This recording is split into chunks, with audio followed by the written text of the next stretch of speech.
भगवान भूत भावन भूतेश्वर भगवान शिव ओघड़ी दातार दयालु मेरा शंकर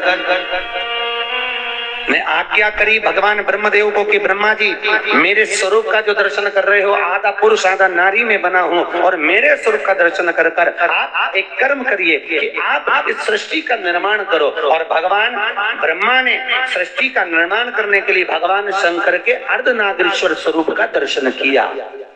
घर में मकान में भगवान शंकर का अर्धनारीश्वर का चित्र नहीं होना चाहिए। कहां पर? जम के बोलो, घर के अंदर।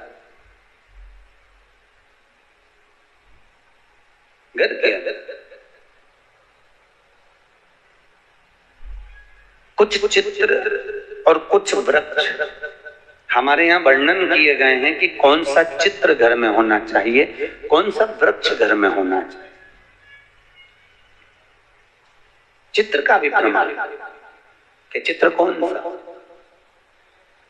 जैसे रसोई घर में हम प्रवेश कर रहे हैं, हमने कई जगह देखा है जहाँ जिन के यहाँ रसोई घर बने होते हैं उनने अन्नपूर्णा माता का फोटो जहाँ पर बघार लगाती है, चूल्हे में छोकती है गैस के ऊपर, वहीं सामने अन्नपूर्णा जी का फोटो लगा कर रखा है। ईमानदारी से बोलो, अपनी सास का फोटो चूल्हा के ऊपर लगा के बता। अरे बोलो तो सही, अच्छा लगेगा? नहीं ना। अन्नपूर्णा का फोटो कहाँ होना चाहिए? शास्त्र कहता है अन्नपूर्णा मैया का जो चित्र है, अन्नपूर्णा मैया का जो चित्र है, अन्नपूर्णा मैया का जो फोटो है, वो जहाँ से अपन रसोई घर में प्रवेश करते हैं, प्रवेश करते समय अन्नपूर्णा माँ का चित्र उस सम्मुख में होना चाहिए। प्रवेश करते समय हम अन्नपूर्णा का दर्शन करके अंदर प्रवेश करें, ना कि चूल्हा जल रहा है उसके ऊपर। अन्नपूर्णा मैया का प्रवेश द्वार पर क्यों? अंदर जो भी जा रहा है, अंदर जो भोजन बनाने जा रहा है, वो अन्नपूर्णा के तुल्य है। अन्नपूर्णा। पर आज के जमाने में महाराज जी रसोई घर तो हॉल के पास में बना देते हैं, सामने टीवी चलती रहती है और बहुएं भोजन बनाती रहती है। दिन भर वो नाटक में कहीं ना कहीं की रोटी मिलती है, तो वो जो भोजन बनाए वो भी भोजन में टीवी देख देख के बनाए तो नाटक का सारा असर वो रोटी में आ जाए। तो जो खाए वो घर में 24 घंटा रोता ही नहीं है, 24 घंटा रोता नहीं। भोजन, भजन, धन और नारी, ये चार पर्दे में अच्छे लगते हैं। क्या क्या? जम के बोलो। भोजन, भजन, धन और नारी, ये चार पर्दे में अच्छे लगते हैं। भोजन करो तो पर्दे में बैठ कर करो, भोजन बनाओ तो पर्दे में बनाओ, और धन भी रखना है तो पर्दे में रखिए, तिजोरी में रखिए। और भजन करना है तो गौमुखी माला भी अपने गौमुखी के अंतर्गत होना चाहिए, भजन भी पर्दे में हो और नारी भी।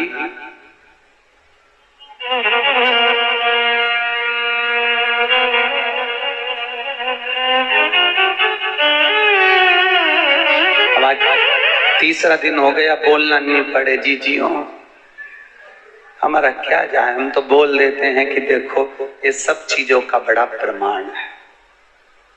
जरा सा वो भोजन,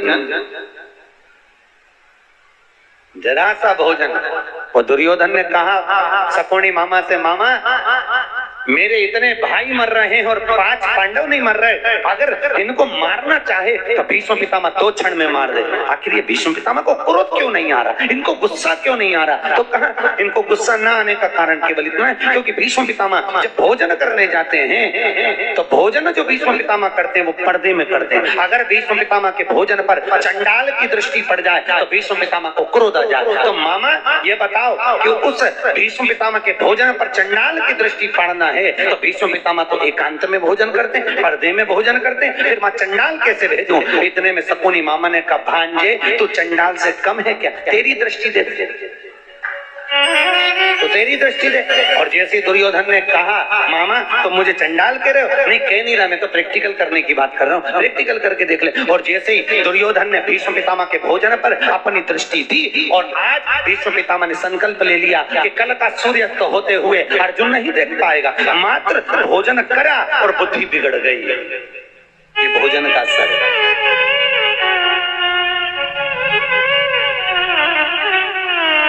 शादी में, पार्टी में पति और पत्नी जब शादी में, विवाह में जाते हैं तो या तो उन दोनों का झगड़ा जाते समय होता है या फिर आते समय होता है। जरूर हो, पक्का, बिल्कुल निश्चित।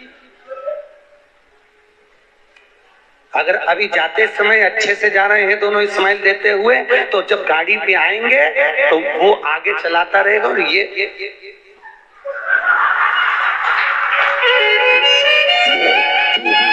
बोले आवाज तब कुछ आवाज वो बोलेगा, अरे बोल तो हुआ क्या, पर तुमसे बोल दिया ना चुपचाप चलो।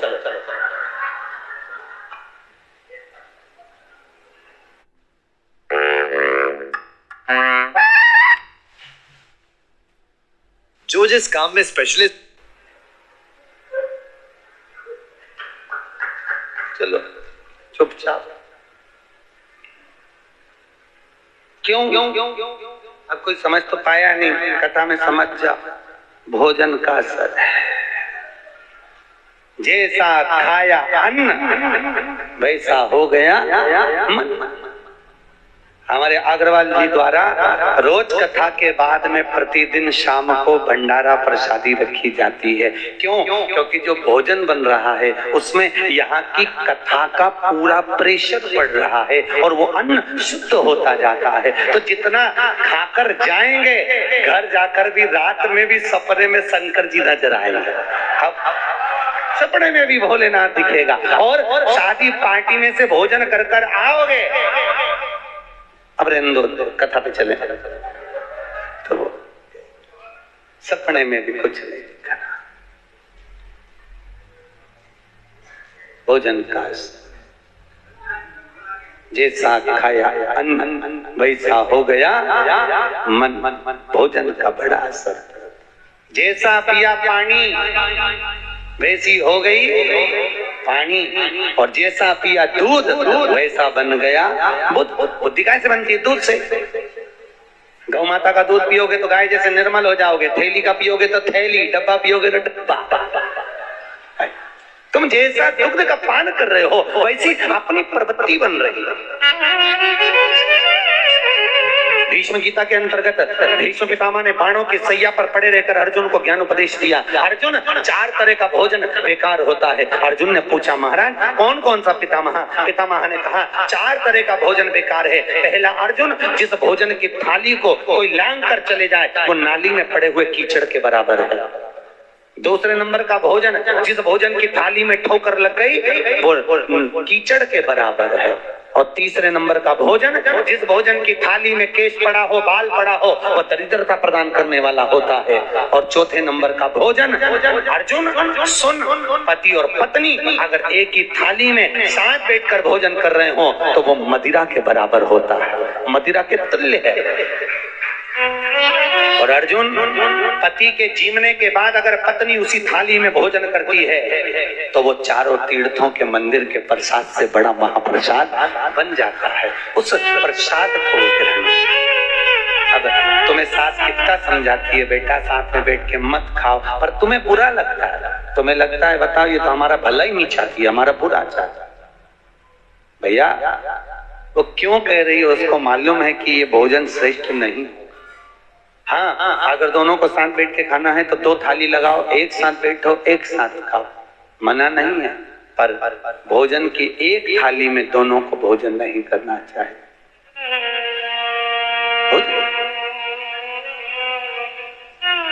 भाई, हमारी प्रवृत्ति, हमारी वृत्ति, हमारा सुख, हमारा मन भजन भोजन धन और नारी पर्दे में श्रेष्ठ लगे। वीडियो अच्छी लगी हो तो वीडियो को लाइक करें, शेयर करें एंड चैनल को सब्सक्राइब करें। जय श्री महाकाल।